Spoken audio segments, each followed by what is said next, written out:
solids, their characteristics.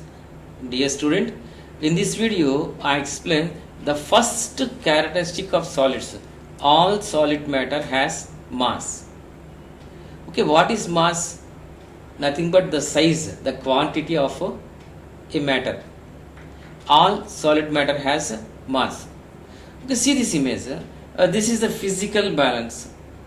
Okay, there are two sides, left side, right side.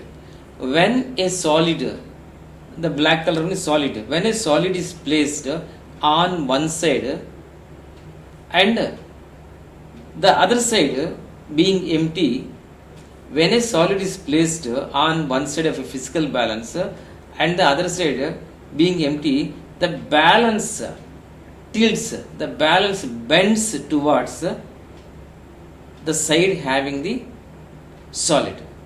Hence we can say all solid matter has mass. Dear students, in the coming video I explain the second characteristic property of solids.